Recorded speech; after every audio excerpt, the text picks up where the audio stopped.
Hi, Gary here from Woody Wood, and the next in the series of my product reviews from Ryobi is the my eyes are so bad, the RE1200 Ryobi Plunge Router. As you can see around, it's just been working pretty hard to flatten this board, and I must say it works like an absolute charm. Robust, powerful, 5-speed, needs a good clean, I can see that.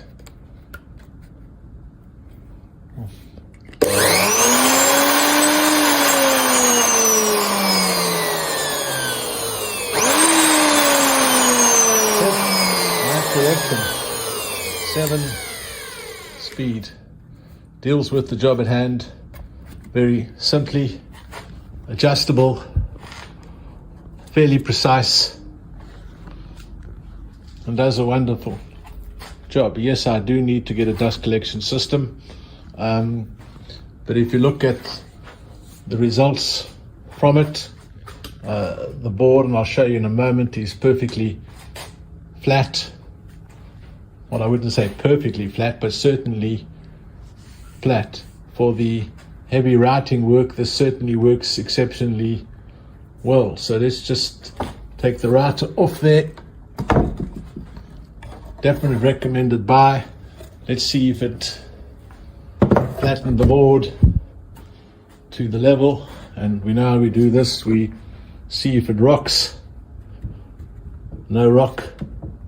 Okay, that's dirt underneath. May not lie. Let's check, yeah. Works exceptionally well. Certainly a recommended addition. Very reliable. Very easy to clean and service, which one that does need to do. And as you can see over here, I've got one installed upside down in the homemade router table, and again, perfect for what I need to do, perfect for the home enthusiast, and I would certainly recommend this tool for flattening of slabs if you don't have a jointer planer or a thicknesser. A little bit more work, but it certainly gets the job done. Thought I'd keep it short and simple tonight. My recommendation is absolutely yes. And if you like this product, get yourself one. Certainly do the job. Trust that you enjoyed this very short video. If you do,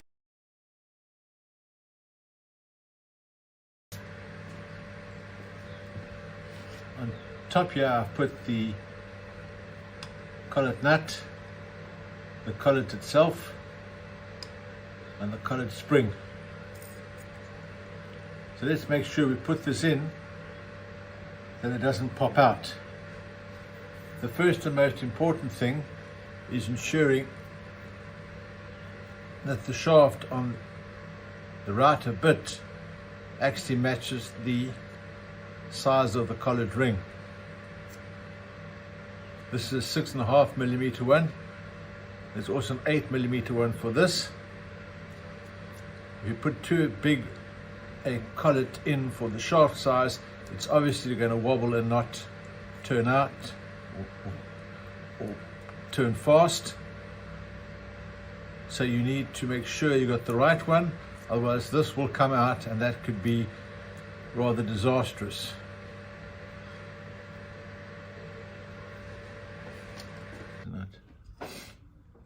Fitting it all together, the first thing that goes in is the spring.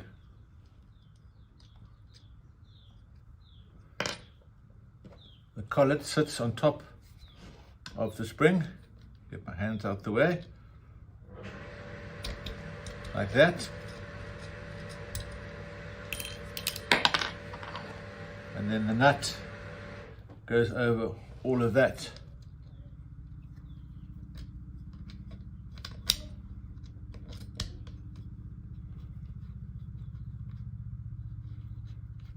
fasten them in like that. Put the blade or the router bit in. I always leave about 5 mils of the shaft showing.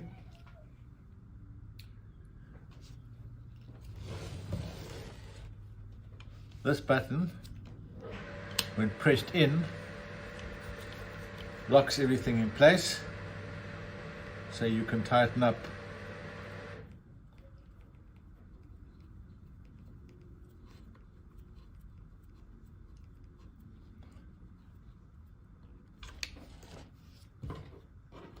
Now you take the spanner,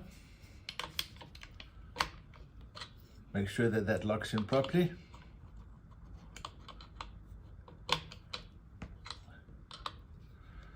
And you tighten it.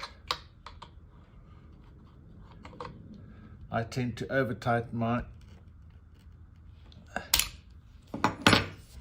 And there, it is solidly in. Collar's grabbing it and it shouldn't come out. Okay.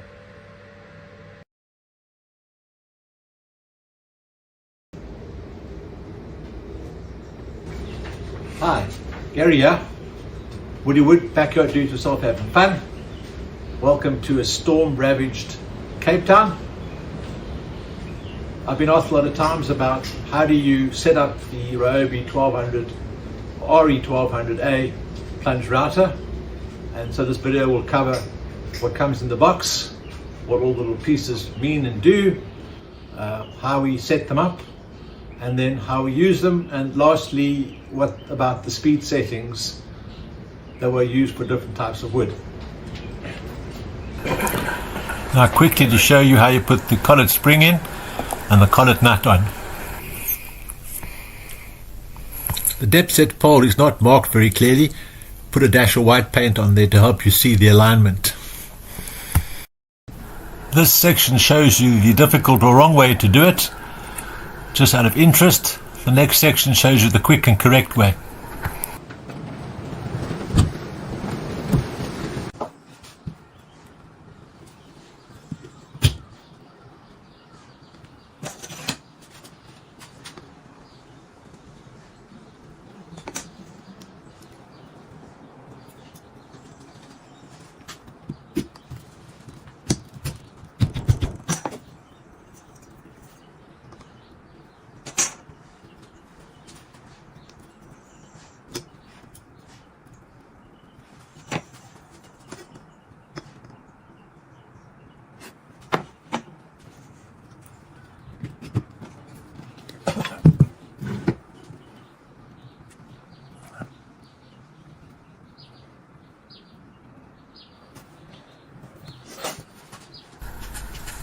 Well, this just looks difficult and complicated, so here comes the easy way and the correct manner in which to do it. Here's the quick and correct method. Plunge the router down to the bit touch of the table, zeroing it. Make sure that the rod touches the surface of the rotational heights. Take your reading. Make an adjustment for the depth that you want. And you can check with the ruler to make sure you're accurate. This section gives you an idea of the rotational speeds and the variable adjustment for speed on the Ryobi. It's an approximate, the Ryobi doesn't provide the information. Woody Wood. I've been asked a couple of times how I fitted the router to the underside of the homemade router table. So today's video is going to be a simple one to show you how I did that. And you can use similar techniques to mount your router to the underside of your router table. If you like the video, please press subscribe, press the like button, and hit the notification bell. Here we go. There's the router with the tabletop. Insert the router in. As you can see, my Ryobi Plunge Router is mounted in there. I'm going to take it apart and put it back together so you can see how I did that. The bottom here is a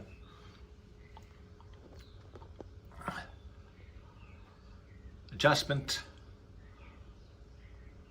to raise and lower the router.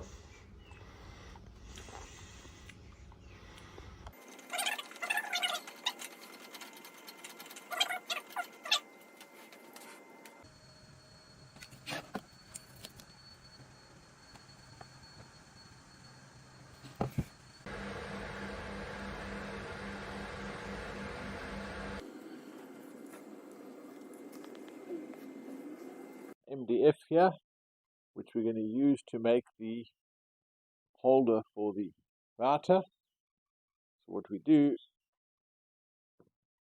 is place the router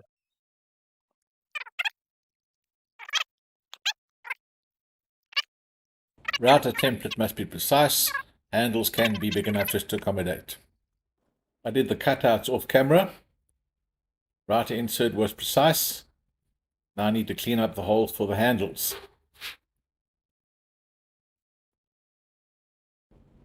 Now we'll do a quick test to see the router fits snugly into the cutout, which it does. Eventually, all good. Let's have some fun with the chisel, making sure that the holes for the handles are sufficiently wide enough.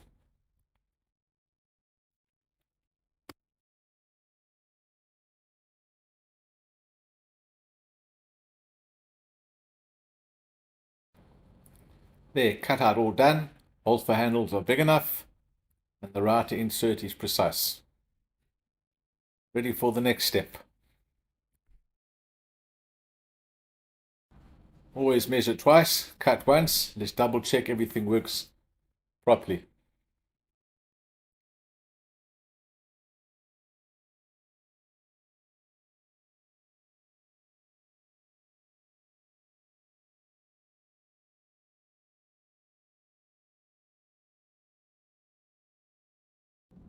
Now we're going to fix the router with these brace plates. I happen to have two pieces of metal with holes, which is ideal.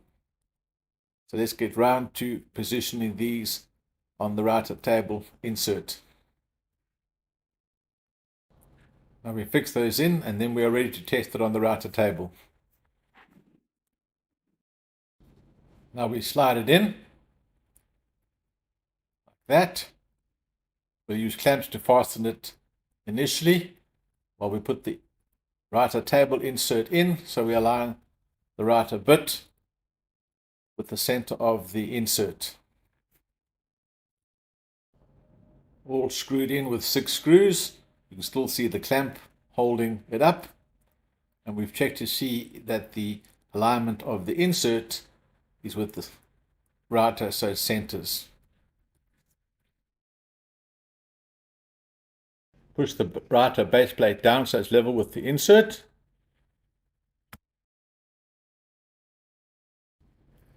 I've leveled it off.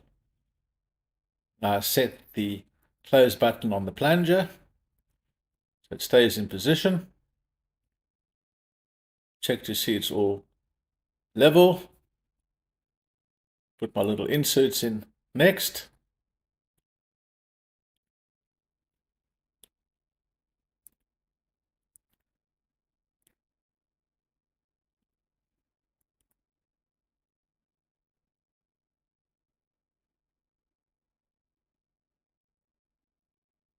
And then attach the insert plate by screwing it down.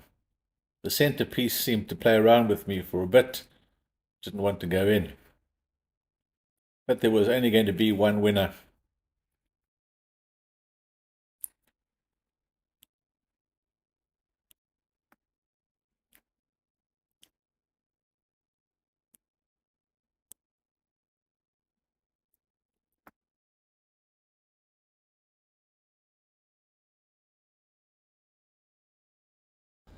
Let's have a look from underneath what it looks like. Remember, when you do the insert, make sure the power button is facing towards you so that it's easy to get to. Let's get rid of that plug out the back. And there you're all done. The router is secured to the underneath of the router table. So the only thing left to do would be give it a test. Hope you enjoyed the video. Please subscribe, press the like button, and hit the notification bell.